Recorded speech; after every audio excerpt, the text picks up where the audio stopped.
vamos a comenzar entonces con la clase número 8. Fíjense que en esta clase lo que les voy a contar es un trabajo que fue publicado en la década del 80 por el Torrance, que estaba en California, digamos, que es un paper interesante y que tiene que ver con las últimas clases que vimos, digamos, ¿no? Este paper es interesante porque las ideas conceptuales son muy simples, tienen que ver con lo que vimos y fíjense que la revista en donde se publicó es una revista obviamente de primer nivel. La idea de contar este paper la saqué de una clase del profesor Blas Alacio, me parece justo mencionarlo. Así que bueno, a mí en particular me parece súper interesante. En todo caso, supongo que no todos pensamos igual. Bueno, fíjense, en el caso que vamos a tratar son sólidos orgánicos. Fíjense que los sólidos orgánicos están listados en esta tabla. Seguramente ya a esta altura hay muchos más que los que están listados en esta tabla. Pero, ¿cuál es la particularidad de estos sólidos orgánicos? Bueno, en general están formados por dos moléculas, ¿no? Fíjense, nosotros vamos a focalizar en el TTF-cloronil. Entonces, estos sólidos están formados por dos moléculas. En este caso, el TTF es una molécula y el cloronil es otra molécula. Y estos sólidos pueden ser neutros o iónicos. Y cuando hablamos de neutros, básicamente hablamos de el equivalente, si ustedes quieren, a lo que serían los sólidos moleculares, ¿no es cierto? Fíjense en la figura de acá al lado, el caso del TTF-cloranil, donde el TTF es tetratiafulvalen.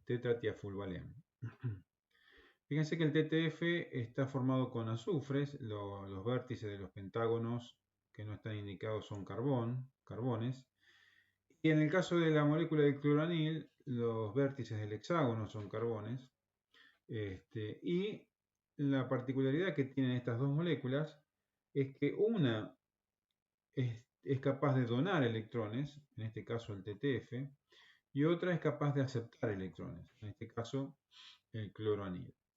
Entonces, estos sólidos que están formados por dos moléculas distintas con esta propiedad, puede suceder que se apilen todos de manera que, por ejemplo, formo una pila de la misma molécula y después otra pila de la otra molécula. O puede ser que se vayan apilando de manera alternada, que es el caso del TTF-cloranil. Fíjense que en este caso, por ejemplo, tenemos el TTF, le sigue un cloranil, TTF, cloranil, TTF, y en forma vertical en la otra dirección, si bien la orientación es distinta, también sucede lo mismo. Digamos, tenemos una alternancia de cada una de las moléculas. Entonces, lo que nos preguntamos es qué es lo que hace que estas moléculas o estos sólidos sean o neutrales o que sean iónicos. Y cómo es que se va a producir esa transferencia de carga si es que una es aceptora y la otra es donora, ¿no es cierto? Entonces, fíjense, nosotros podemos esquematizar ese apilamiento alternado de moléculas de la siguiente manera, digamos, una molécula aceptora, donora, aceptora, separados por una distancia A entre las moléculas. Entonces nos preguntamos, en el caso de que no hubo transferencia de carga, que son neutras cada una de estas moléculas, entonces estamos en presencia de un sólido neutro, nos preguntamos cuándo se produciría esa transferencia de carga. Entonces lo que vamos a mirar o lo que tenemos que mirar es básicamente cuánto nos cuesta la ionización de la molécula donora de carga y cuánto nos cuesta la afinidad o cuánto ganamos por afinidad electrónica de la molécula aceptora de carga. Ahora bien, si se produce la transferencia de carga, lo que tenemos es una alternancia de cargas eléctricas positivas y negativas, por lo tanto aparece una energía de Madelung que viene expresada de esta manera, digamos. En la constante de Madelung alfa correspondería a una cadena lineal. Y utilizamos la distancia entre las moléculas. Recordemos que en la energía, donde analizábamos las atracciones atractivas, electrostáticas y las repulsivas por exclusión de Pauli, en los cristales iónicos nos quedaba una expresión de esta manera, básicamente donde aparece el término atractivo y el término repulsivo, ¿no es cierto? En este caso estamos despreciando el término repulsivo, o no lo estamos teniendo en cuenta. Entonces, para que se produzca la transferencia de carga de una molécula donora a una aceptora, lo que tenemos que mirar es este valor de energía, digamos, la diferencia entre I menos A y la energía de Madelung, debido a que se forma el cristal iónico. Entonces, si delta E es mayor que 0, eso significa que lo que me cuesta la ionización menos lo que gano por afinidad es mayor que lo que yo ganaría formando el cristal iónico, digamos. Entonces, el sólido prefiere mantenerse neutro. Mientras que si se da la situación inversa, es decir, que la diferencia de energía es menor que 0, eso significa que lo que me cuesta la ionización menos lo que gano por afinidad electrónica va a ser menor a lo que gano por Madelung. Entonces, el sistema va a preferir transferir la carga y formar un sólido iónico. ¿No es cierto? Vamos a ver ahora lo que sería la menor energía de excitación en cada uno de los casos que tenemos, de estos sólidos que se forman con el apilamiento de las moléculas. ¿No es cierto? En el primer caso es el sólido neutro, que es el más sencillo de ver. Entonces, fíjense si este es el estado fundamental, donde no tenemos ninguna transferencia de carga, es decir, todas las moléculas son neutras, lo que da lugar al sólido neutro. Si yo lo pudiera excitar de alguna manera este sólido, el primer estado excitado de ese sólido sería lograr la transferencia de un electrón de una molécula donora a una molécula aceptora.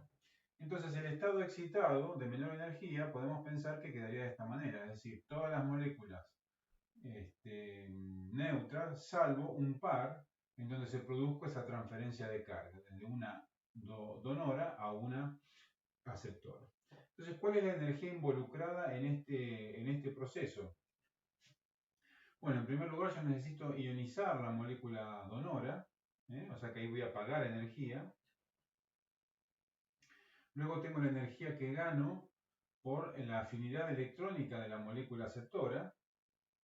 Entonces ahí me aparece la diferencia I menos A. Y después lo que gano es en energía de Madelung, pero solamente entre una molécula aceptora y una molécula donora. No es toda la cadena lineal, sino simplemente la energía electrostática entre dos cargas positivas, que la expreso de esta manera. En el caso del sólido iónico es un poquitito más difícil de ver, un poquitito más complicado, digamos, donde lo que tenemos es el estado fundamental, va a ser básicamente la cadena de moléculas apiladas, donde se alternan las cargas positivas y negativas en consonancia con la molécula donora o la molécula aceptora.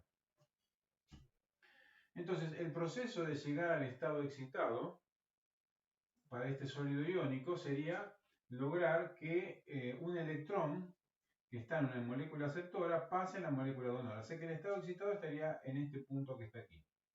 O sea que el estado excitado sería todas las cargas, todas las moléculas cargadas, positiva o negativo, salvo dos de ellas en donde se produjo el proceso inverso, es decir, una carga de una molécula aceptora pasó a la molécula donora.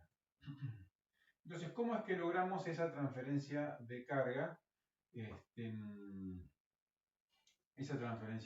Bueno, fíjense, en el primer caso sacamos la carga negativa de la molécula aceptora. Entonces, cuando hacemos eso, estamos en este estado que está acá, en el estado que yo llamé intermedio, básicamente perdemos la energía de Madelung debido a que perdemos la carga de una molécula. Esa energía la podemos medir de esta manera.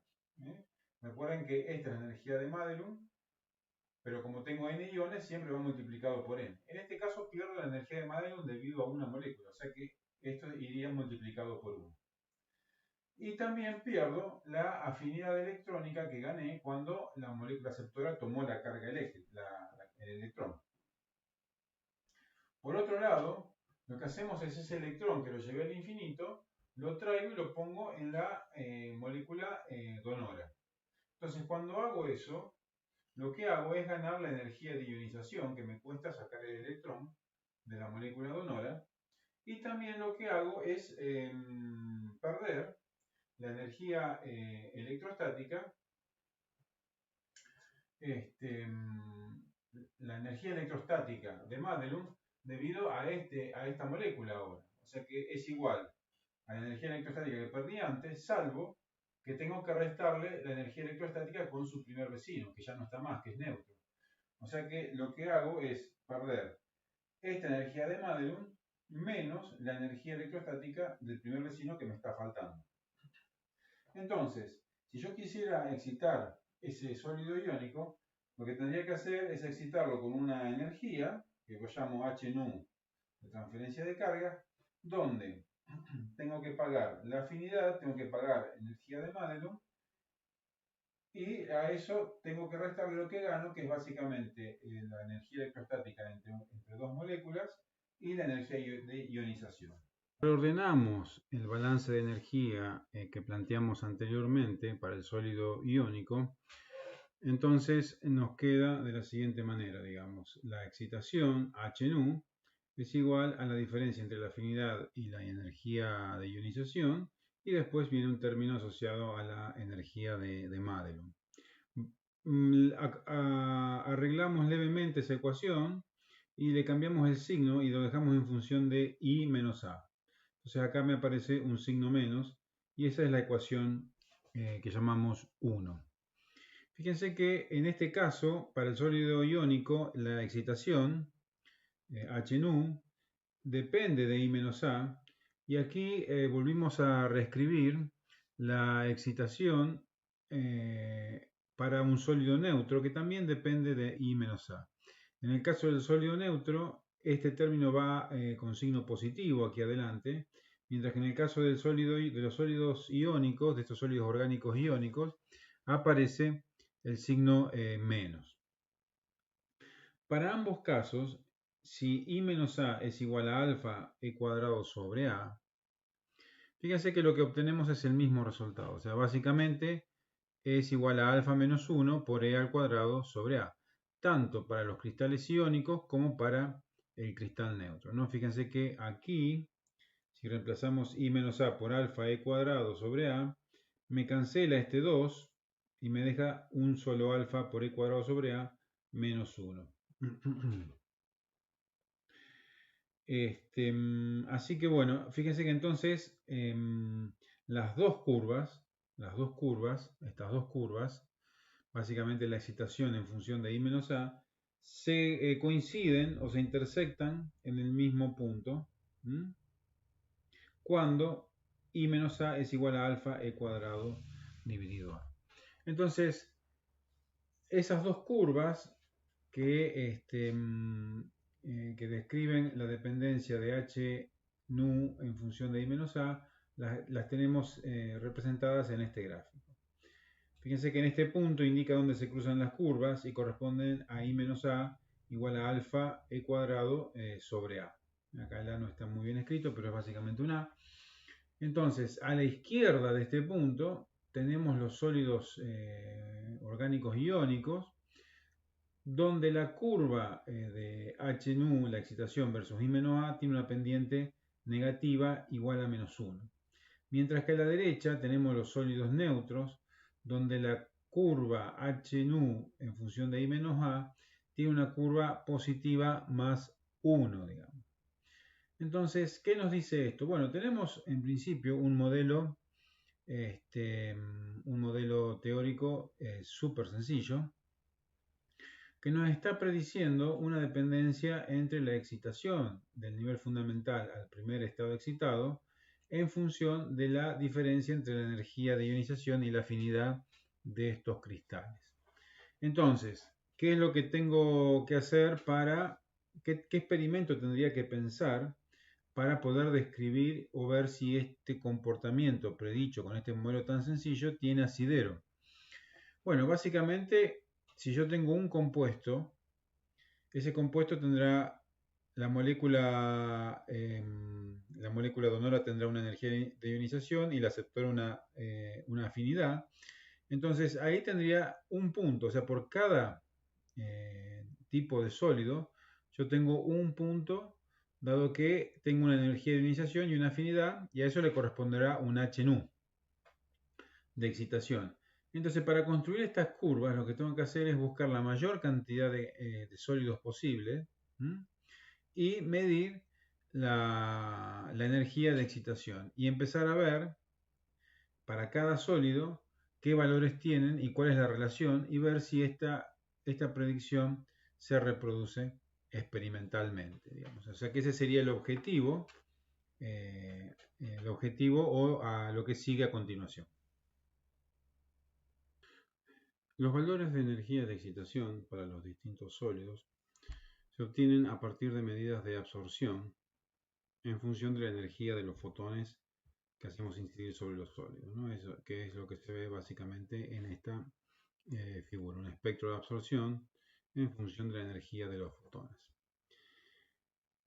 Aquí tenemos tres curvas, dos de ellas, la que está la curva a rayas y la curva sólida, corresponden al TTF cloronil, que es lo que nos interesa a nosotros discutir, mientras que la línea de puntos corresponde a otro compuesto. Entonces, la línea de rayas fue obtenida a 0 kilobars, o sea, eso significaría vacío, mientras que la línea sólida corresponde a un experimento realizado bajo presión, es decir, 15 kilobar o 15.000 atmósferas. Después vamos a ver por qué el interés, digamos. Básicamente, este espectro de absorción puede ser descrito de la siguiente manera, digamos, entre 3 y 5 electronvoltios aparecen lo que se denominan las transiciones intramoleculares de los sólidos neutrales, mientras que entre 1,5 y 3 aparecen las transiciones correspondientes a un sólido iónico. Es decir, que si yo tengo un compuesto iónico, tengo un sólido neutro con estas moléculas orgánicas, la banda de absorción va a ser diferente. ¿Está bien? Finalmente, por debajo de 1,5 electronvoltios, tengo lo que buscamos, que es el valor de la excitación al primer estado excitado. ¿Está bien? Entonces lo que tenemos que hacer para cada compuesto es medir una curva de absorción y representar en función de la ionización menos la afinidad. En este caso vamos a asumir que nosotros conocemos cuánto vale la ionización y la afinidad para cada compuesto, de manera de poder hacer la diferencia y entonces poder graficar HNU en función de I menos A. Entonces si hacemos eso, fíjense que lo que se encuentra es que los sólidos neutros que están aquí, fíjense cómo varía la energía de excitación en función de lo que sería un valor equivalente a I menos A, ¿no? Claramente se repite la dependencia con I menos A con una pendiente más 1, lo cual realmente es sorprendente debido a la simplicidad de la teoría que se aplica, digamos. También lo que se observa es un punto en donde se separan los cristales iónicos de los cristales neutros, ¿no? Aquí tenemos los cristales neutros, mientras que a partir de esta línea, a partir de este punto, de este valor para la diferencia entre I menos A, tenemos o ubicamos a los sólidos iónicos que tenemos en el conjunto de cristales sobre los cuales ellos pudieron hacer el experimento. Entonces funcionan muy bien con los sólidos neutros, encuentran el punto de separación entre ambos tipos de cristales y en principio no funciona tan bien la dependencia -1 con los cristales iónicos. Otra cosa que se puede ver en este gráfico, o que se puede plantear en este gráfico, es lo siguiente. Fíjense que esta línea que está separando los sólidos neutros de los sólidos iónicos, me puede plantear la pregunta de si es posible, modificando algún parámetro, que un sólido neutro se convierta en un cristal iónico, sorteando esta divisoria de alguna manera. Entonces recordemos que en el caso del sólido neutro, permanece neutro porque la energía de Madelung que yo gano al formar el cristal iónico, en principio no alcanza a compensar lo que necesito gastar para ionizar y también lo que gano por la afinidad electrónica de la aceptora, digamos. Entonces, lo que tenemos que hacer es tratar de aumentar esa energía de Madelung, y eso se puede conseguir disminuyendo la distancia entre las moléculas que nosotros llamamos A. Es decir, si nosotros disminuimos la distancia entre las moléculas, o sea, disminuimos el valor de A, lo que estamos haciendo es aumentar la energía de Madelung del correspondiente cristal iónico. Entonces puede ser que muchos de estos cristales, que son neutros, cuando yo le aplico presión, prefieran formar el cristal iónico en lugar de permanecer como neutros, porque ahora la ganancia por la energía de Madelung es lo suficiente como para compensar las pérdidas por ionización y la ganancia por afinidad electrónica. ¿Está bien? Entonces esa pregunta fue planteada en este trabajo y básicamente se midieron bajo presión los distintos sólidos neutros, y para ver la diferencia o concluir que el sólido tuvo una transición de neutro a iónico y ver cuál es la presión necesaria, básicamente lo que se observó es la diferencia de color que implica que el sólido molecular absorba en esta banda de energía entre 3 y 5 electronvoltios y que los cristales iónicos absorban en la banda entre 1,5 y 3 electronvoltios. O sea, esa diferencia en la energía de absorción de un tipo de cristal y de otro tipo de cristal hace que los cristales cambien de color, y ese cambio de color es lo que se tomó como como indicador de que el material transicionó de un sólido neutro a un sólido iónico.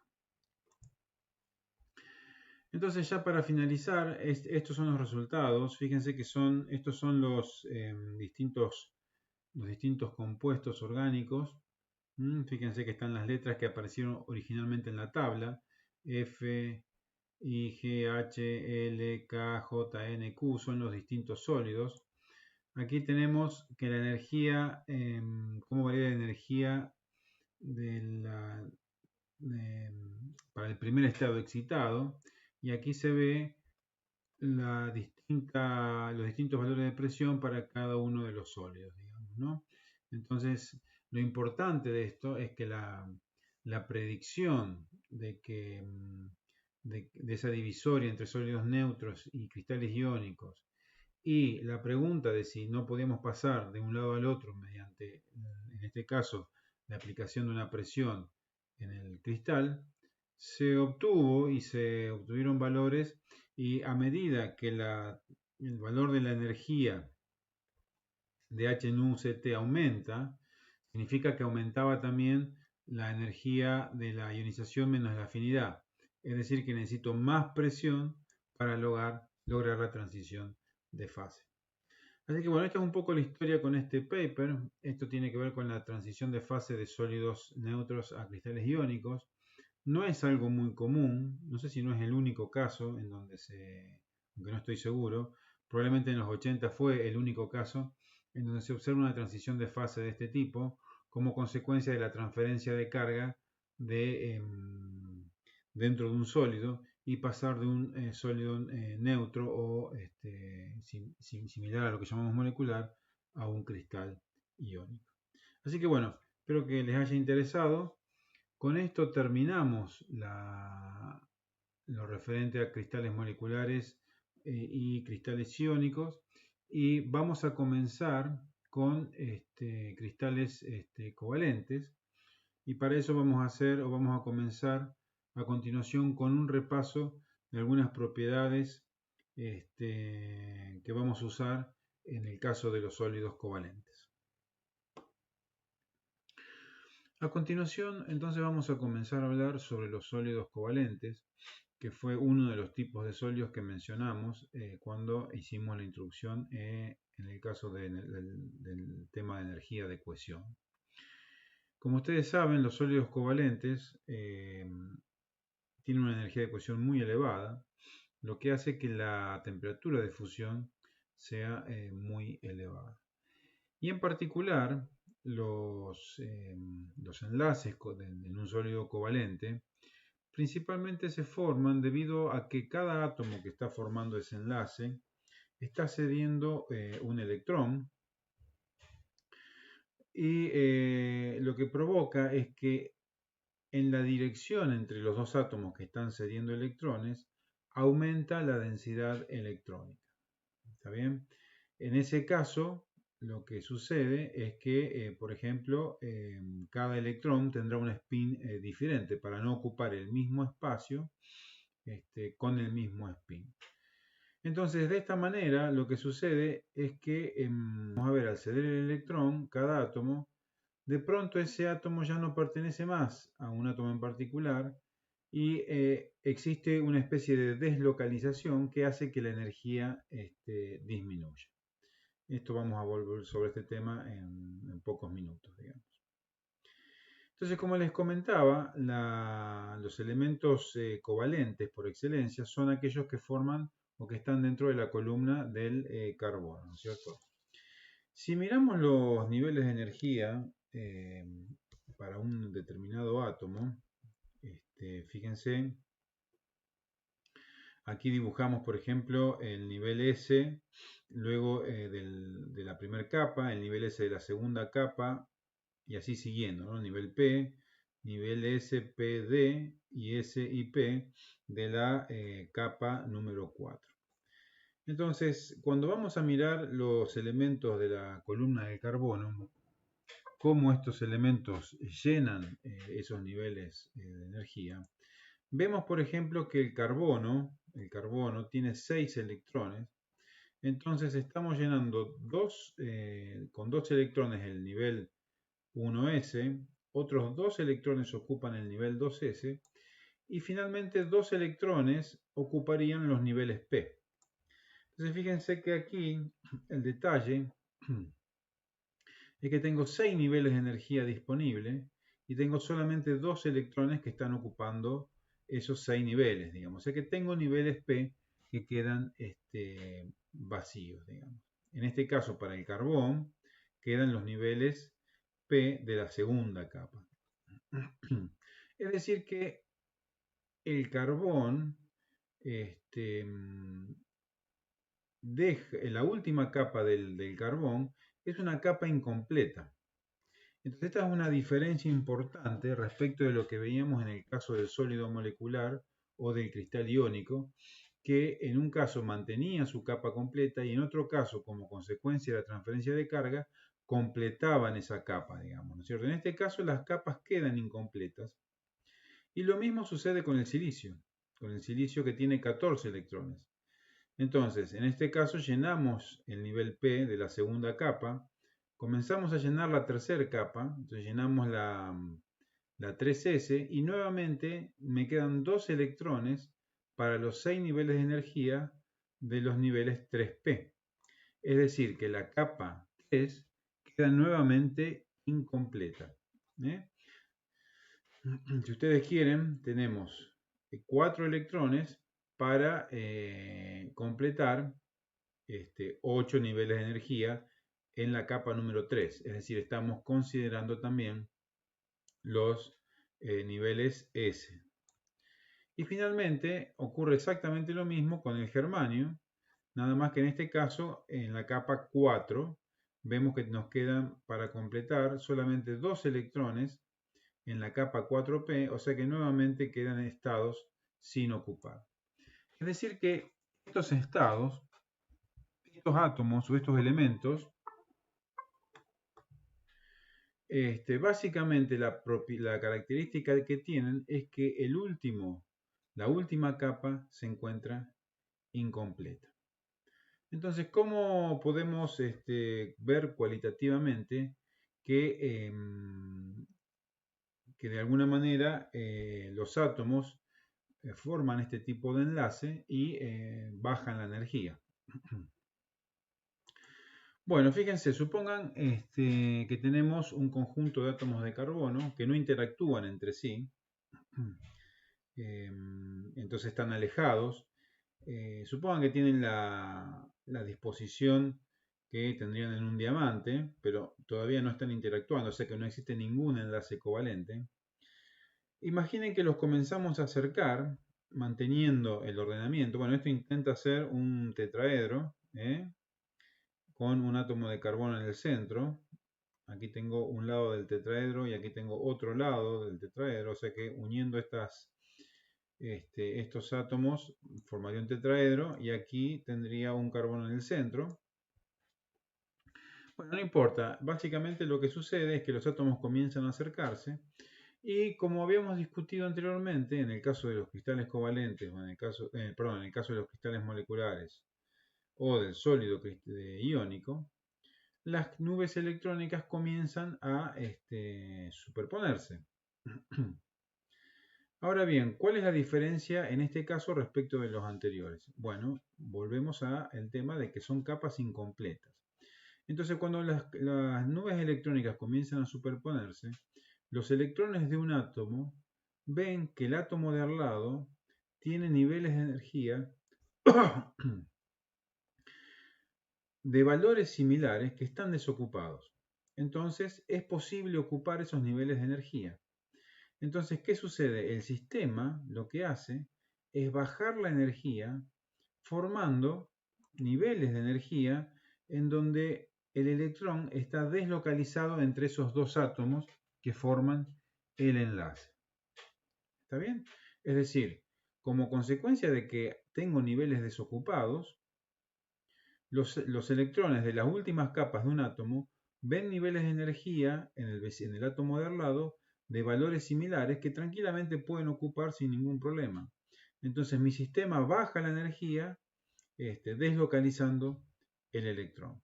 Eso da lugar entonces a estos enlaces direccionales, aumentando la densidad electrónica en el camino o en el segmento que une los dos átomos que están interactuando de esta manera, digamos.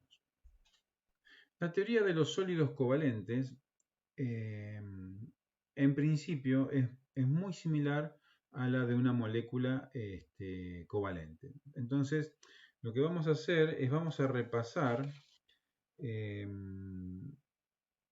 lo que sucede en el caso de una molécula. Y para eso tenemos que comenzar discutiendo las funciones de onda atómicas, ¿no? La molécula que vamos a mirar va a ser la de hidrógeno. Entonces, lo que aprendamos de lo que sucede en la molécula de hidrógeno, de alguna manera lo que sucede en el sólido es una extensión. Entonces, para recordar qué sucede en la molécula de hidrógeno, vamos a recordar las funciones de onda que son solución de la ecuación de Schrödinger para un átomo de hidrógeno, ¿no? Entonces recuerden que la escribíamos como una combinación de dos funciones, una función que depende solamente de la distancia y una función angular que son los esféricos armónicos, ¿no es cierto? La función que depende de la distancia tiene los números cuánticos n y l, mientras que la función angular tiene el número cuántico del momento angular orbital y del momento z, digamos. ¿Está bien? Bueno, en el caso de los orbitales S y P, para los niveles 1 y 2, L varía entre, como L varía entre 0 y n-1, tenemos que para n igual a 1, L es igual a 0, y para n igual a 2, L toma los valores 1, 0 y menos 1, ¿no es cierto? Entonces, en esta tabla podemos ver las distintas funciones de onda que son solución del átomo de hidrógeno cuando resolvemos la ecuación de Schrödinger. Entonces, fíjense que en el caso de n1, L igual a 0, M igual a 0, la función es una constante, la función angular, el armónico es una constante. Entonces la función solamente depende del radio y no depende del ángulo. O sea que se la representa a la distribución electrónica con una esfera, digamos. Para cada R, a una determinada distancia, no importa el eje que yo elija, para ese R tendré un valor de la función de onda. Recuerden que lo que tiene sentido físico en este caso es el cuadrado de la función de onda que me da la densidad electrónica en ese punto del espacio. En la segunda capa, para el nivel S de vuelta, con L igual a 0 y por ende M igual a 0, sucede exactamente lo mismo. Nada más que la función, ahora la función R varía, entonces tenemos que en la distribución en el espacio es diferente, pero no depende de los ángulos θ y φ. Bueno, esto comienza a modificarse para la segunda capa cuando L es igual a 1. Ahí tenemos tres valores posibles de M. Y ahí los esféricos armónicos, fíjense la forma que toman. Tenemos una componente compleja que viene dado por la exponencial a la menos i φ. Tenemos que es igual a seno de θ por e a la menos i φ. Y en este caso, la función de onda completa, entonces tiene la función radial R21, que obviamente va a ser distinta a R20, y tiene la componente angular. Lo mismo cuando m es igual a 0, que solamente es función de θ, no es función de φ, mientras que cuando m es igual a 1, aparece el seno de θ y tenemos la exponencial positiva de a la i φ. Fíjense que estas funciones de onda son funciones complejas y como les decía, lo que tiene sentido físico es el cuadrado de la función de onda.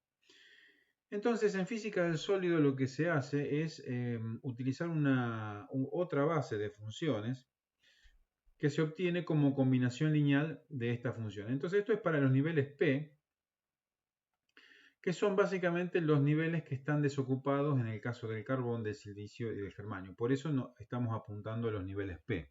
Recuerde que son estos niveles de energía que quedan desocupados en el caso de los sólidos covalentes, digamos, que estamos mirando, ¿no es cierto? Entonces, fíjense, lo que se utiliza son los orbitales atómicos, donde, por ejemplo, el orbital px es la combinación lineal de dos soluciones del átomo de hidrógeno. En particular, son para un n cualquiera y L igual a 1, que son los orbitales p, sumamos el que tiene m igual a 1 y m igual a menos 1. Es decir, sumamos, nos queda la suma de esta función más esta función.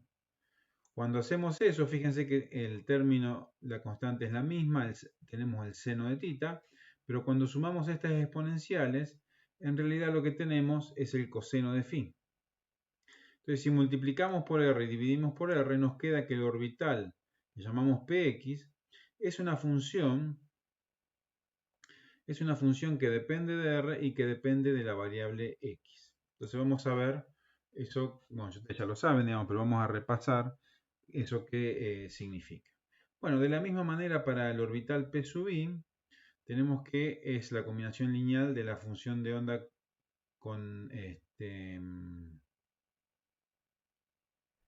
acá me equivoqué, acá va un menos, de la función con m igual a 1 y con m igual a menos 1, aquí iría un menos, aquí está bien, entonces me queda simplemente la resta entre las funciones angulares, y lo que se obtiene es algo similar a lo que obtuvimos para p sub x, es decir, la misma constante, la misma función en r, y me queda una función multiplicado por la variable i dividido r. Y finalmente, para el orbital z, tenemos que obtenemos una función exactamente similar, nada más que ahora me aparece la variable z. Entonces, estos orbitales, que son combinación lineal de las soluciones del átomo de hidrógeno, es lo que se utiliza en física del sólido. Bueno, ¿por qué se utilizan estas funciones? Si analizamos la dependencia de estas funciones, obtenemos representaciones de este tipo, ¿no? Son dos lóbulos donde tenemos una parte positiva y una parte negativa, y eso lo obtenemos para cada orbital. Por ejemplo, el orbital P sub i está direccionado en la dirección y, mientras que el orbital z está direccionado en el eje z y el x en el eje x. Veamos un poquitito qué sucede con el orbital z, o qué estamos dibujando en este caso. Fíjense, para la parte positiva de z, la función es positiva, simplemente porque aparece z aquí, ¿no es cierto? Cuando z toma valores negativos, el orbital toma valores también negativos.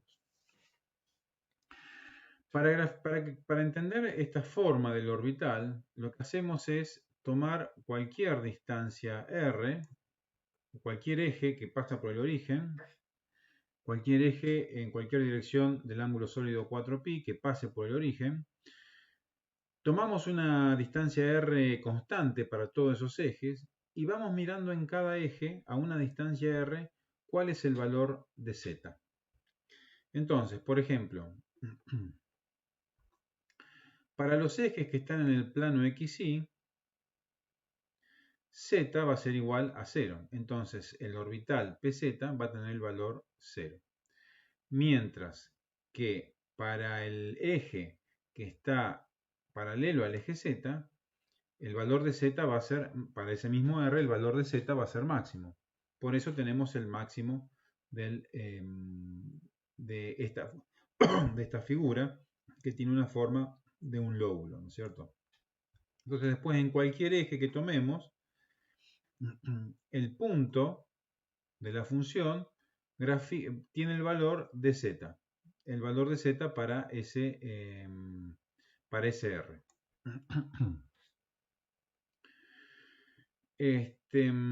Entonces, aquí tenemos un par de ventajas que por ahí vale la pena mencionar, y es la siguiente. Como ya lo mencioné, como ya lo dije antes, cada orbital está direccionado según un eje, y además estos orbitales son funciones reales. Ya empieza a dar una idea de cómo es la distribución electrónica en cada uno de estos orbitales. Y además, de alguna manera, permite explicar los distintos enlaces que se observan, digamos. ¿Está bien? Entonces ahí tenemos, pasamos de funciones complejas a funciones reales que de alguna manera representan lo que se ve experimentalmente. No olvidemos que la densidad electrónica es el cuadrado de estas funciones. ¿Está bien? O sea que eso no cambia. ¿Está bien? Pero el cuadrado de estas funciones siguen siendo dos lóbulos, en todo caso con una forma distinta. Finalmente podemos hacer lo mismo para los orbitales d, que ustedes los pueden ver aquí abajo. Son 5 orbitales d, que son combinación lineal de funciones que son solución del átomo de hidrógeno. Pero fíjense que los orbitales dxy, dxz y dz están orientados a 45 grados entre los ejes. Por ejemplo, si es el xy, esos orbitales están orientados a 45 grados entre los ejes x e y. Si es el dxz, esos orbitales están orientados a 45 grados de los ejes x y z. En el caso de x cuadrado menos y cuadrado, están orientados según el eje x y el eje y. Y el dz cuadrado está orientado según el eje z. Entonces, un poco en física del sólido trabajamos con estos orbitales, y eso es lo que vamos a usar más adelante. Bueno, ya repasamos lo relacionado con los orbitales atómicos que se obtienen a partir de las funciones que son solución de la ecuación de Schrödinger para el átomo de hidrógeno, ¿no es cierto? Entonces lo que vamos a ver ahora es cómo determinar la estructura electrónica de lo que vamos a denominar pequeñas moléculas. Recuerden que nuestro objetivo en principio es la molécula de hidrógeno, donde ahí vamos a ver cómo funciona el enlace covalente, ¿no es cierto? Entonces, en primer lugar, lo que tenemos que hacer es identificar cuáles son los átomos que van a formar estos enlaces y en el caso de esos átomos que van a formar la molécula, cuáles son los orbitales atómicos que van a participar de la formación de la molécula. Entonces ahí tenemos lo que vamos a llamar una colección de estados electrónicos dados por estas funciones de onda que son ocupadas por electrones en los átomos aislados. Una vez que comenzamos a acercar los átomos entre sí, estos estados, los átomos comienzan a interactuar entre sí y comienzan a perturbar estos estados electrónicos, dando lugar a nuevos orbitales, que en este caso los vamos a llamar orbitales moleculares. Durante este proceso, el número de estados tiene que conservarse. Eso es una de las condiciones que tiene que suceder.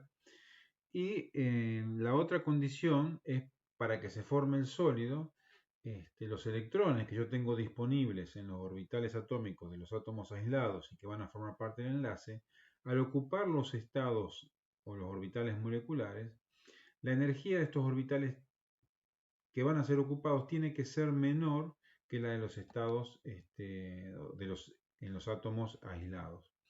Entonces, si se cumple esta condición, es que se va a formar el sólido, ¿no es cierto? Entonces,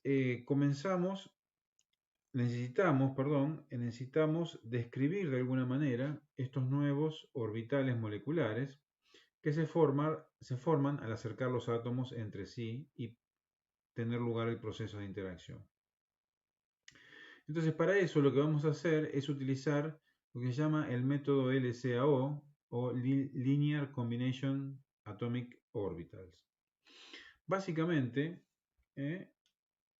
así es como se lo identifica, es una aproximación y lo que hace este método es utilizar una base de estados, que son básicamente los orbitales que van a formar parte de los enlaces, y escribir a los orbitales moleculares que queremos determinar como una combinación lineal de esos orbitales atómicos. Fíjense, entonces los escribimos como una sumatoria de los orbitales atómicos que participan de los enlaces y de alguna manera cada uno de esos orbitales tendrá un peso que vendrá dado por este coeficiente U sub alfa, que es un coeficiente que queremos determinar. Entonces, los orbitales alfa que forman parte de este nuevo orbital molecular cumplen con las siguientes condiciones. En principio, están normalizados, o sea que el producto escalar entre ellos mismos es igual a 1. Y la segunda condición que vamos a poner es que son ortogonales, es decir, que el producto escalar entre dos orbitales atómicos distintos es igual a 0. ¿No es cierto? Esto es una aproximación por lo siguiente. Básicamente esto es correcto cuando estamos hablando de orbitales atómicos del mismo átomo. Pero cuando hablamos de orbitales atómicos de distintos átomos, esto no necesariamente es verdad, aunque los valores son pequeños. O sea que esta es una aproximación que vamos a hacer para simplificar el cálculo. Entonces lo que nos queda es determinar los coeficientes U sub alfa para determinar el orbital molecular. Para eso lo que vamos a hacer es utilizar el cálculo variacional y minimizar el valor esperado de la energía, que lo expresamos de esta manera, digamos, ¿no? Fíjense que para cada orbital molecular que encontremos, el elemento de matriz del operador H nos va a dar básicamente el valor de energía correspondiente o el autovalor de energía correspondiente a ese autovector del operador H. Entonces lo que necesitamos definir es cómo es este H para nuestro problema. Entonces básicamente H es el operador de energía para un electrón en un sistema de dos átomos. Y básicamente ese hamiltoniano lo escribimos como la energía cinética del electrón más el potencial de uno de los átomos que actúa sobre el electrón más el potencial del segundo átomo. O sea, aquí estamos en el caso de un problema de dos átomos y nuestro hamiltoniano lo escribimos de esta manera. O sea, el hamiltoniano describe la dinámica del electrón y básicamente ese electrón tendrá una energía cinética y estará, digamos, estará sometido al efecto de los potenciales de cada uno de los átomos. Bueno, entonces para calcular los valores de energía para el sistema propuesto, es decir, un electrón que está en el potencial de dos átomos, tenemos que hacer la derivada de la energía que viene dada por esta expresión respecto de los coeficientes. Recuerden que los coeficientes son nuestra incógnita a la hora de formar el orbital molecular. Entonces tenemos que hacer la derivada respecto de cada coeficiente e igualar a 0. Entonces primero desarrollemos este término que está aquí. Entonces, bueno, acá me faltó un delta, o sea, porque tenemos que derivar todavía. Fíjense que aquí lo que tenemos, desarrollamos cada orbital molecular en función de como combinación lineal de los coeficientes por los orbitales. Elegimos el índice alfa para este orbital y elegimos el índice beta para el orbital, para el BRA, digamos, ¿no? Para el orbital que lo expreso como un BRA. Aquí en este caso, fíjense que el producto escalar de los orbitales moleculares me queda como la sumatoria al cuadrado de los coeficientes, porque habíamos dicho en la aproximación que el producto escalar de un orbital beta con un alfa lo aproximábamos a 0, ¿no es cierto?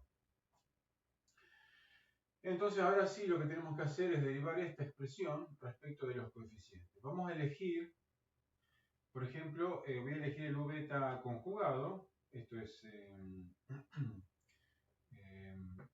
me parece que no cambia las cosas, digamos.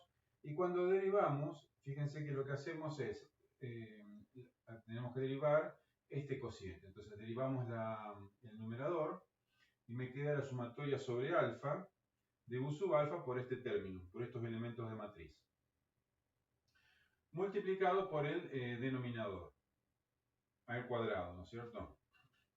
Menos el numerador sin derivar, que sería este.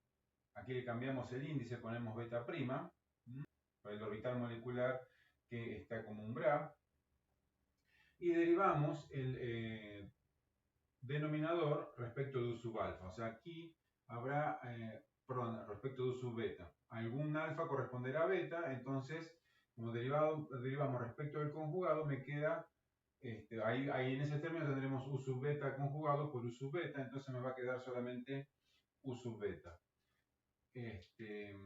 Dividido el cuadrado del denominador, que lo separamos de esta manera. Fíjense que en este caso este término se me va con uno de los términos del cuadrado, o sea que solamente me queda uno, acá una de estas sumatorias. Aquí la sumatoria que me queda la cancelo con la sumatoria que tengo acá porque esto lo igualo a 0. Y fíjense que lo que tengo acá es que todo este término que está acá, no es ni más ni menos que lo que habíamos escrito para la energía, que es esto que está acá. O sea, básicamente es este término desarrollado, que está acá, que básicamente lo desarrollamos acá, y esto que está acá es lo mismo que esto que está acá, pero esto era la energía. O sea que esta expresión, cuando la minimizamos, o sea, cuando derivamos respecto de U sub alfa y la minimizamos, lo que nos queda es una expresión de este tipo. Digamos, una sumatoria sobre todos los coeficientes por un elemento de matriz del operador H, menos el valor de energía multiplicado por U sub beta.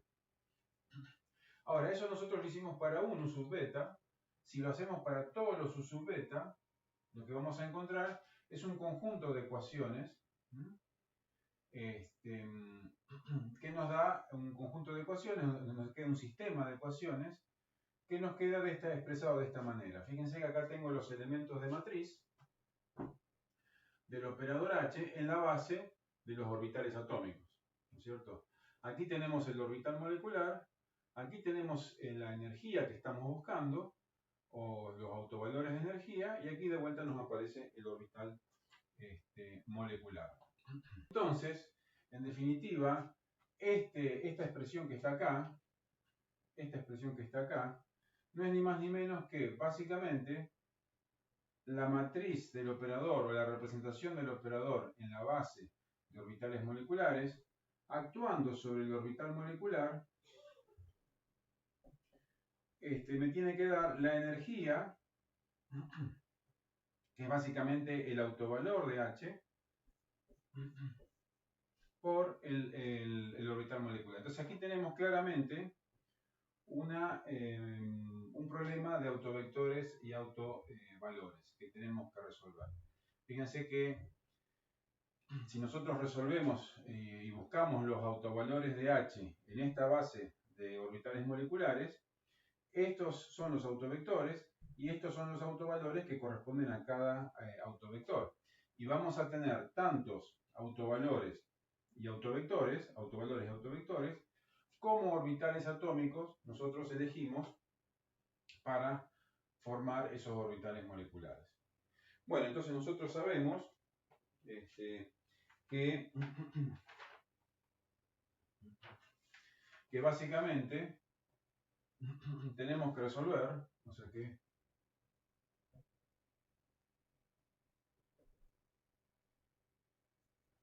el determinante